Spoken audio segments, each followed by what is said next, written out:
On today's show, the Caps downed the Jackets tonight because Jacob Chychrun and the defense provided the offense.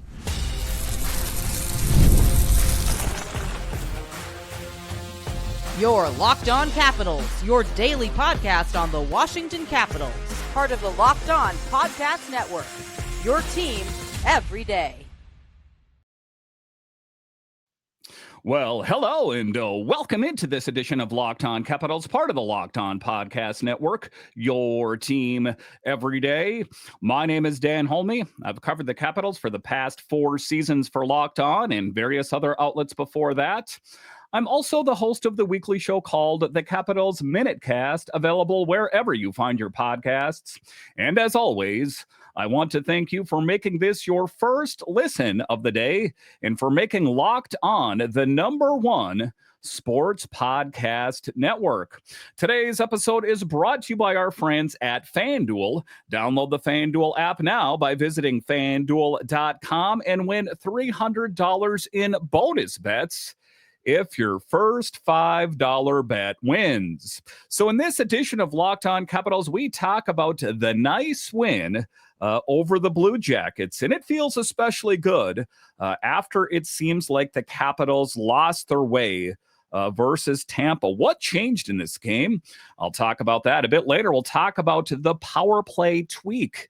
That it wasn't too long ago that Spencer Carbery said that we're not making any major changes to the power play, that I'll be the one that falls on the sword here if it doesn't turn itself around. Well, he did make some changes, and it seems to pay off, especially in the game tonight. And then to close out the show, we'll talk about depth and timing. But just to get it going here, talking about the blue line. Yes, the blue line provided a lion's share of the offense tonight. I'm talking about 2 goals from Chychrun. I'm talking about a goal from John Carlson. And I'm also talking about a goal by Marty Fehervary. And at the end of the day, I don't care where they get the offense from as long as they get the offense. And this seems like a team that's dialed in yet again. And it's, like I said, it's the roller coaster that has been this season and is often the case in professional sports. But you know, you take a look at the Capitals winning big games over the Kings, Oilers, and Canadiens, and then falling on their face against Tampa. And you're like, well, what happened? What did you guys forget about? And then in the next game, like the game tonight against the Blue Jackets, a return to form. A 5-1 victory, and a lot of ways seems like everything is going very well. But let's dive into that in the first segment of today's show, talking about the blue line and how it carried the offense. And that is the biggest takeaway here. And it's not even close. The blue line carried the offense again. And, you know, it's not always the case, but has been the case here as of late and was, well, rather apparent tonight as it was the blue line that was the biggest contributor. And you go back and forth and watch this thing, and it's obvious. 4 of the 5 goals came from the defense. 4. You think about it. That's not normal NHL output. That's not, hey, our D chipped in tonight. That's the defense driving the offense. And we've been watching this trend grow for a while. The Capitals defensemen are pushing the pace in a way that we haven't seen in quite a while. They're jumping up. They're taking smart risks. They're not playing passive. And I think it's important. You know, I think that when the Capitals struggle on the offensive side, you know, the forwards, that if the D is going to be the one that carries the mail and finds the back of the net, I'm all about it. And the guy who has been on an absolute heater is Jacob Chychrun. He extends his point streak to 8 games, 5 goals and 6 assists, and scored a power play goal, something that is not too common. And the first power play goal scored at home since November 5th. So that acquisition, that trade turned out to be rather well, didn't it? That, you know, some people question, you know, is Chychrun going to be a good fit with the Capitals? and all of that. I think that the answer is quite apparent. And that was the question back with Chris Patrick and why they didn't give him a long-term deal right out of the gate, is that he wanted to see how comfortable he was in Washington, and the Capitals wanted to see how comfortable he is. And big picture, it is turning out to be a really great move. Kind of just reflecting back on it here for a moment. And but Jacob Chychrun, the guy is worth every drop of hype he came with. 2 goals in this one, 7 and 8 on the season, 30 goal pace from a defenseman. That's not something you predict casually. And, quite a, and it's all based on arc and trajectory and that kind of thing. But if he can continue on that current clip, that would be something. And what makes it so dangerous is how natural he looks, even as a defender. It's not forced. It's not gimmicky. He reads plays in a half second earlier than the coverage. He finds the pockets and he slides right into that high slot area. He creeps down the wall. He always looks available. And, was apparent tonight that this was his night. And, kind of like I said, and you take a look at the record and how many goals and points and assists that he's put up here as of late, that he is really turning into a real offensive output source for the Capitals. And it's not just him either. Rasmus Sandin looking sharp. John Carlson is moving the puck crisply again. The whole blue line created layers and is looking good. Layers that Columbus could not sort out at the end of the day. And, it means a lot, right? Because, the Columbus playing in the Metro with the Capitals, that when you can pick up big wins against an opponent that's in the Metro Division, that is especially good. And when your defense activates like that, your forwards suddenly have all kinds of room. And it gives it a whole lot more flexibility. They don't need to, keep plays alive as much, that if they know that the defense is going to chip in, that I think it takes a bit of the weight off their shoulders. Because the D is coming right behind them to clean up or extend the shift. And, it's not something that you see too often on teams in the NHL where the defense, plays such a big role. And I understand it hasn't been the case all season. But if this is just a glimpse of, what we're going to see here, that is pretty positive, for a team that has struggled to score goals at points. So those extended zone shifts, those sequences where Columbus was stuck for 50 seconds or more, that came because the Caps kept their blue liners rotating, moving, supporting, and keeping pucks alive. That, like I've talked about in this show, the things that they learn well, can they put that in a bottle and let it out in the next game? In this case, against the Jets on deck. Another thing is puck retrievals that I noticed as well. The defense was winning races back to their own end, quick up, quick turn, no hesitation. And because what hesitation does is it ultimately lets the other team reset. The Caps didn't let Columbus reset. They didn't give them enough room. They kept them kind of stifled. They suffocated them with speed and smart reads. And that's what I'm talking about. A win to build off. That is for sure. And I got to say this, the coaching deserves credit. Spencer Carbery wants the defense engaged offensively, but not recklessly. And that's a difference. That is a structured aggression.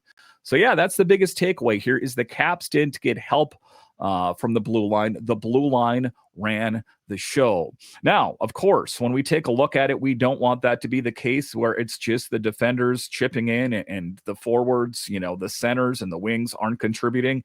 And I don't think that that's going to be the case. But, it is reassuring in this kind of game where you do get that scoring from the defense, which, isn't always expected. So in any event, a really great game for Jacob Chychrun, right? He continues to keep finding his groove, and a goal from Carlson and Marty Fehervary, that an A+ performance by the Capitals blue line. That much I know for sure.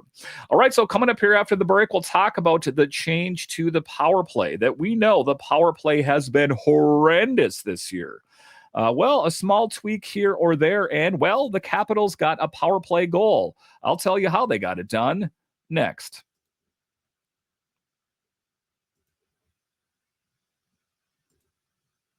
The NBA is back, and there is no better place to get in on the action than FanDuel, the official sports betting partner of the NBA. Even if you miss the start of the game or want to ride the hot hand, FanDuel has live bets on everything from who will score next to fourth quarter comebacks. Plus, you can combine your live bets into a same game parlay for a shot at a bigger payout. It keeps every game more exciting, especially when your team is making a late push. So whether you're a fan of the Wizards or whatever team, open up the FanDuel app, put a little bit of money on the game. All of a sudden, those games got that much more exciting. And right now, FanDuel is giving new customers $300 in bonus bets when your first $5 bet wins. So head to FanDuel.com to sign up and play your game with FanDuel, the official sports betting partner of the NBA. All right, welcome back into this edition of Locked On Capitals, part of the Locked On Podcast Network, your team every day. And I want to thank all of you for making Locked On the #1 sports podcast network. You can find me on Twitter. It's at DanCaps218. You can find the show on Twitter. It's at Locked On Caps. So talking the power play, and it's been a bit, that they were able to score, on the power play. And, this isn't even a sign that they found their groove. This was the Capitals scoring a power play goal. I don't want to get ahead of myself here. But in any event, it feels good. The Capitals scored on one of their 3 opportunities, and Columbus went 0-for-2. And I think that exemplifies exactly what I'm talking about, the importance of the power play. Take a look at Columbus. They didn't make good on their power play. The Capitals at least made good on one of their opportunities, and they walked away victorious. It's something to build on, and it is what it is. And in this game, Jacob Chychrun gets the PPG. It was definitely his night.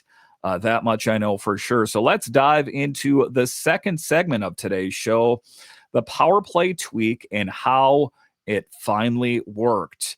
The power play finally did something. Finally, we've been talking about this for a week and a half. The power play has just been stuck in the mud, like completely stuck. No movement, no inside presence, no confidence. And every entry looks like a homework assignment instead of a weapon. And I think it's head games at the end of the day, right? That, I think that you grip your stick a little tighter and you start overthinking things. And, the Caps go into practice, they tweak the formation, they change some roles, and they shuffle who starts where. And bing, it pays off in this game. And, it's something to build on. Again, I'm not saying that the power play has been fixed. I'm not saying it. But what I'm saying is that it's encouraging. They did part of the thing, right? They had 3 opportunities and they scored 1 power play goal. I'm going to go ahead and call that a victory on the night. And Chychrun's power play goal wasn't luck, in my opinion. It wasn't a fluke. It was the front office and the coaching staff saying, okay, we need to open up the top of the ice again. And let's start scoring again. And, when you make good on these opportunities that are gifted you, it makes it that much easier. Now, you take a look at the box score. You say, well, Dan, it was just a goal. They won 5-1. I get that, but it's all a part of the bigger picture. Had the score been closer, it would have had even a bigger impact. And even so, that I think that, the confidence has been a bit restored in the team that, hey, we can actually go out there and score power play goals. Because you take a look at the old setup, it was too predictable, and the players and the roles that they took on. Everyone waited for Ovechkin's one-timer that wasn't even being attempted. Teams were cheating up high, covering the bumper, collapsing the perimeter, and the Capitals struggled all season long, have struggled all season on the power play. And I think that this is a sign of encouragement. So what did the Capitals finally do? Well, it all started with Spencer Carbery. He finally acknowledged this isn't working, and I'm going to make some changes. They put Chychrun in motion. They let him slide into space instead of being, kind of like a static shooter. They gave Carlson more room to walk the line, and they actually rotate positions instead of staying glued to the dots on the ice. Like this is where we have to be. We can't move. that it was a bit more fluid. And I think that ultimately that is why it was successful. And, looking at it, the biggest change, shoot the puck earlier. Don't wait for the perfect look. And, it's not just the power play. The Capitals have been guilty of that before, looking for the cutesy play instead of just the muscling at home, the dirty goal, whatever it takes. And I think that is a sign of things working well. And, as well, I do NHL goalies are too good, that it's too easy to anticipate Alex Ovechkin setting up from his office at the left dot, that, just swing over and just wait for it, that they're prepared for that. If you make the, 8 passes before shooting, the goalie's already square, the defense is already square, and the penalty killers are already in their lanes. But when you shoot quickly, when you shoot unexpectedly, shall we say, now you're a dangerous team. Put Chychrun in there, have Ovechkin, shooting the puck from different areas. All of a sudden, it keeps the defense guessing, the PK guessing, and it keeps the netminder guessing. And once that goal went in, the whole bench relaxed that, yes, that is how we do it. The whole team got excited. You could feel it. And oftentimes, it's that confidence, it's the swagger of the little things that are actually the big things. Because you saw them playing more confidently. Suddenly they're confident. They realize, oh, wait, we can score on the power play. It's something that the Capitals can actually do.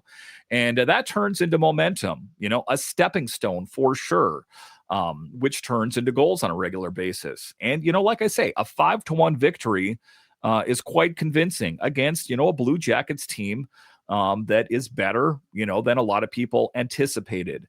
And that's the big thing, picking up wins when you can, because, when you win 3 games and then all of a sudden you're feeling good and you lose a game, it makes you wonder, was that reality, or, was it just streaky at the end of the day? So for them to return to the win column, for the power play to get some production, and, you got to imagine that we're going to get looks like this again, that, I mean, if I was Spencer Carbery, I definitely would do that. It worked against Columbus. Why not? Let's see if it works against the Jets. But a sign of encouragement. And finally, something I've been banging my desk on here every time I do the podcast is to change the formations, to change the players that are involved in the power play.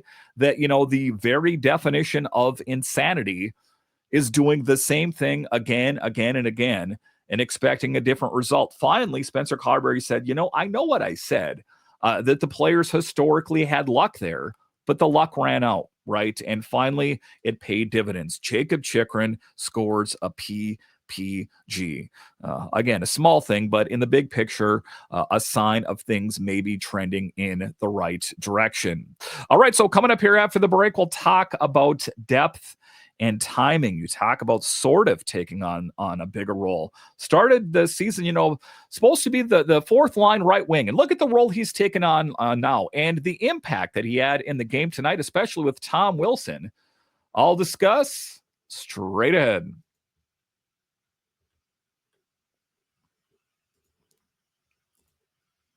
Hockey season is officially here. Nothing beats being in the arena for those opening games, but let's be real. Getting tickets can be a total headache. Between waiting in queues, surprise fees, and prices that jump right before checkout, it's easy to get frustrated when all you want to do is cheer on your favorite team. That's where Game Time comes in, the app that gives the fans the advantage. It's your ultimate life hack for life scoring amazing NHL tickets fast, easy, and stress-free.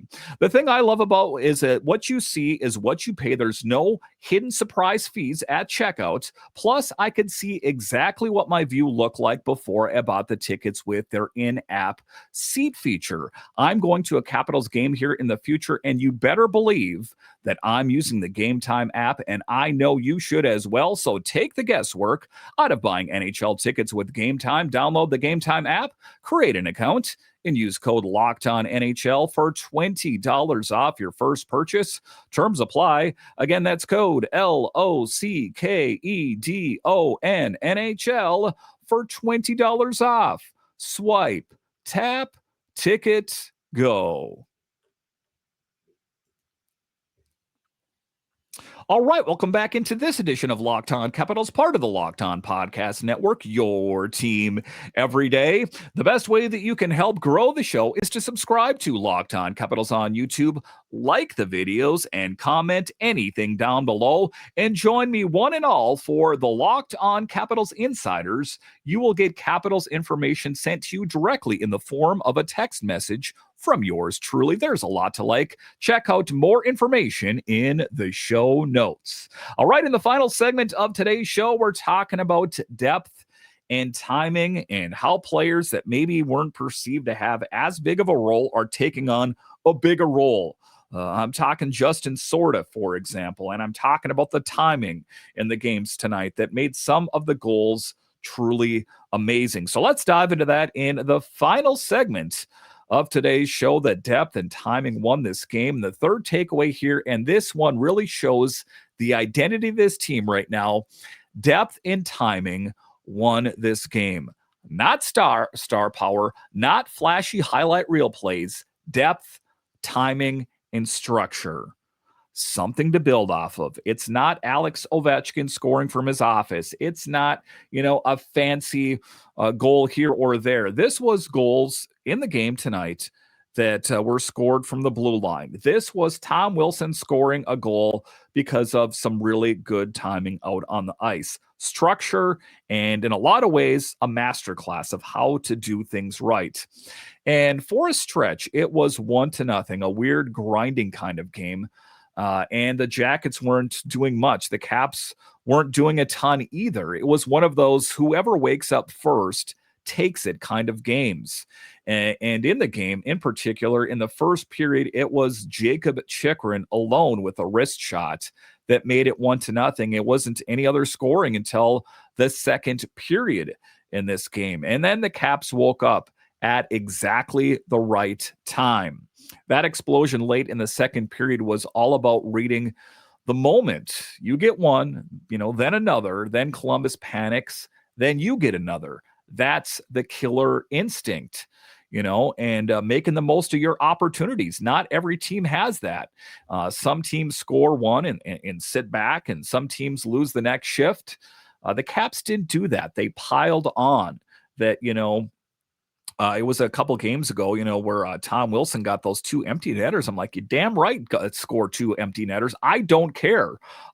With the lack of goals scored this season, I want you to keep pumping them in there as much as you possibly can.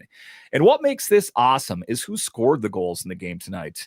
Not the marquee names per se. I mean, don't get me wrong. Chychrun and Carlson, those are big names in the NHL, but maybe not the expected sources, shall we say. Tom Wilson gets one off a grinded out shift that was started by none other than Justin Sourdif, one of the young guys on the team, one of the players that the Capitals traded, gave up 2 draft picks to acquire, and there was a feeling, was that the right move? Who is this Justin Sourdif guy anyway? Played primarily with the Checkers, had just a small sip of coffee with the Panthers. That what does Chris Patrick know that we don't? Well, I'm not saying he's going to be the guy to save this team, but a guy that goes from the fourth line right wing to the second line, we have seen at times, second line center. Well, that tells you a lot. And that's a story. That was one of the stories of the game. So I'm talking about Sourdif to Wilson, defensemen, cashing in chance after chance, and secondary guys chipping in. That's the good stuff. Because, as much as I love Alex Ovechkin scoring Alex Ovechkin goals that are highlight reel goals, those are fine. And those are good from time to time. But I'm talking about the scrappy goals, the skilled goals, and maybe not from the expected sources. Because, look, Ovechkin's going to have big nights. Leonard's going to pop. And Strome's going to have some multi-point nights as well. But it's all about, like I said, the defense. It's about guys like Sourdif, these kind of guys that are taking on a bigger role. That's encouraging. But the games that matter, the ones that build identity, and ultimately the ones that keep you in the playoff race, are the ones like you saw the game tonight. Games where the middle of your lineup delivers.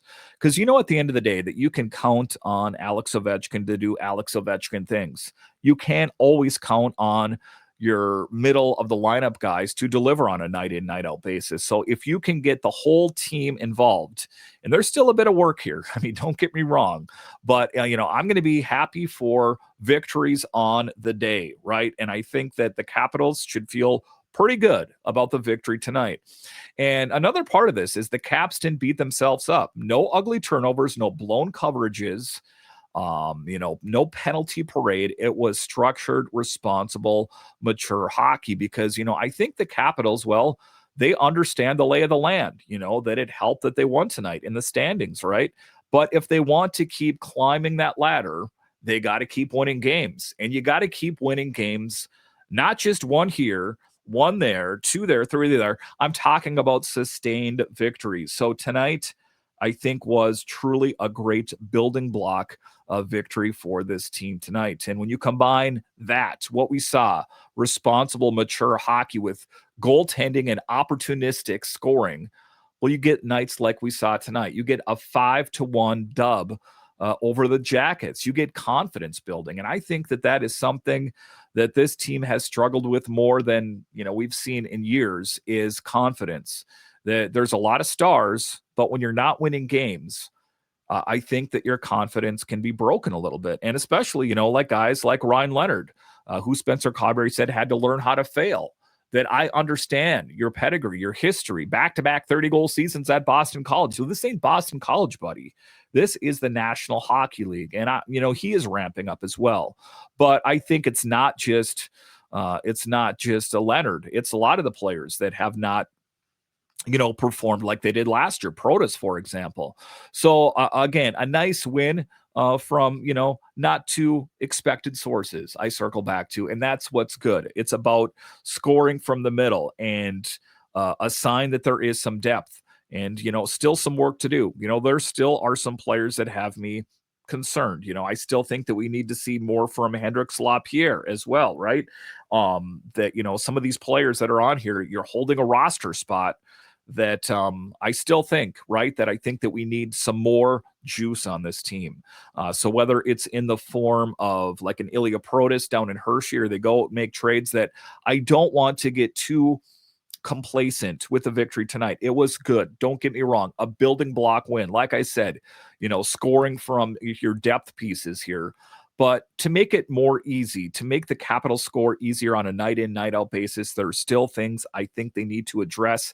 I think that, Ilya Protas is worth a look. Or I still think, again, I don't want to get too caught up in a 5-1 victory here, that they need a guy that can score on the regular. I don't think that they have the full answer for Pierre-Luc Dubois and how much time he's going to miss, that they need to bring in a big guy to totally anchor that down, that the Capitals can truly win consistently night in and night out. Until then, I'm happy they won tonight. I'm happy they were on a 3-game winning streak before then, but I still am not 100% sold that they got it right, and my confidence will be built if they can continue to keep winning games like this. But big picture, happy for the win tonight, but definitely some things that they need to keep building on. Let's continue to see the scoring from the depth pieces. That would be encouraging. Listen, I want to thank you for joining me on this edition of Locked On Capitals, your only daily year-round podcast covering the Capitals. And I want to thank all of you that listen on the audio side and watch this on YouTube. You are what makes this show successful. And for your second listen, check out the all-new Locked On NHL Game Night, every game, every night, until a Stanley Cup champion is crowned. Get local analysis on a national scale. Find NHL Game Night on Locked On NHL on YouTube or wherever you listen to your podcasts. All right, once again, I want to thank you for joining me on this edition of Locked On Capitals, part of the Locked On Podcast Network. It is your team every day. My name is Dan HOLMI, and I'll talk to you again next time.